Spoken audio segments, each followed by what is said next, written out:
कालेन किंवा साकटच्या असं बुद्ध म्हणतात की माझी चर्चा झाली पाहिजे, परंतु ती चर्चा होत असताना ती सम्यकच असते.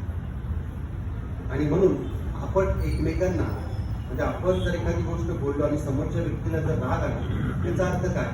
याचा अर्थ त्या व्यक्तीने ती गोष्ट त्याच्या पद्धतीने केली.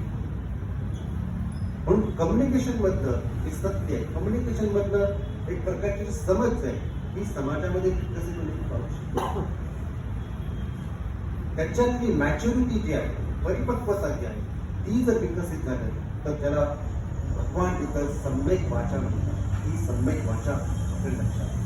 कधी कधी माणूस बोलला नाही तरी समजतं समोरच्या व्यक्तीला की समोरच्या व्यक्तीला काय बोलायचं. मौनात देखील माणसाला समजतं. परंतु तशा पद्धतीची ही आपली जी काही संवेदनशीलता जी आहे त्याचा विकास जर आपण झाला तर त्या गोष्टी कळू शकतात. शेवटी समाज जो आहे हा भावने विकसित होतो. बंधुता त्याच्यामध्ये निर्माण होते. बंधुता हे फक्त भारतीय संविधानाचं तत्व नाही, हे प्रॅक्टिकल जीवनाचा एक भाग आहे. आणि ही बंधुता ही आदर्शवत बौद्ध लोकांनी इतर सर्व लोकांना द्यावी अशा पद्धतीची भूमिका डॉक्टर बाबासाहेब आंबेडकर.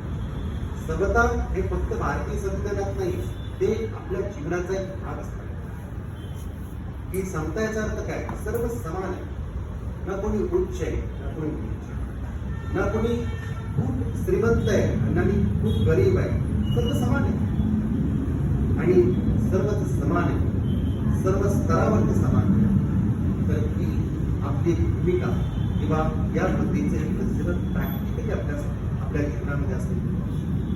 आणि याच पद्धतीने स्वातंत्र्य, समता, बंधुता, न्याय ही तत्व बाबासाहेबांनी या देशाला दिली भारतीय संविधानाच्या माध्यमातून. परंतु ही तत्व बुद्ध धर्मामध्ये व्यक्तिगत स्वरूपामध्ये साकार करत असताना देखील आणि सामाजिक स्वरूपामध्ये जीवन जगत असताना देखील ती पोहोचणार. आणि ही बाबासाहेबांनी या भारताला, भारतीय संविधानाला सगळ्यात मोठी दिलेली देणगी आहे. आणि त्या देणगीचं आपण खऱ्या अर्थाने सोनं करणे म्हणजे एक आदर्शवत बौद्ध समाज निर्माण करण्याची आपल्याला बाबासाहेब म्हणतात रिकन्स्ट्रक्शन ऑफ द वर्ल्ड. जगाची पुनर्निर्मिती करणे, that is the aim of Dhamma. हा धम्माचा उद्देश.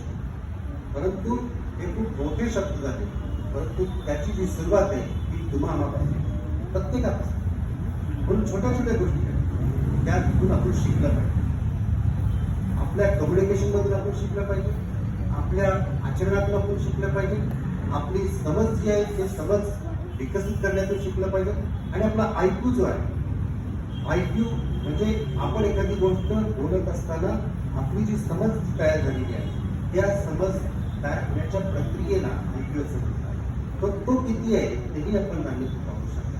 आणि या दृष्टिकोनातून प्रत्येक कुटुंब म्हणत असताना या कुटुंबांचा बनलेला समाज आणि या समाजाचा बनलेला एकंदर देश हा अशा पद्धतीने आपल्याला समग्रपणे विकसित करता येईल. या दृष्टिकोनातून धम्मकार्य जे आहे हे धम्मकार्य आपण आवश्यक आहे.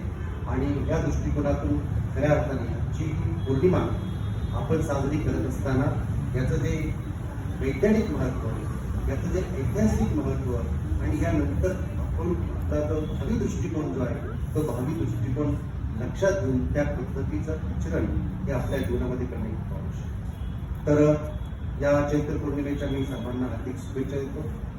त्याचप्रमाणे आयुष्यमान व्यंकटराव जगताप यांनाही अधिक हरिओ वन्न सुख आणि एक प्रकारे जी जीवनातील सगळ्यात समृद्धीची आहे, शांतीची, ही त्यांना प्राप्त व्हावी या प्रकारची मंगल कामना करतो. आपल्या सर्वांना बुद्धांचा उच्चतम जीवनमार्ग लावावा या पद्धतीचे देखील मी मंगल कामना आणि मंगल आशीष प्रदान करतो. आणि या ठिकाणी मी थांबतो. आपण सर्वजण शांत बसता करतो. धन्यवाद. जय भीम. नमो बुद्धाय.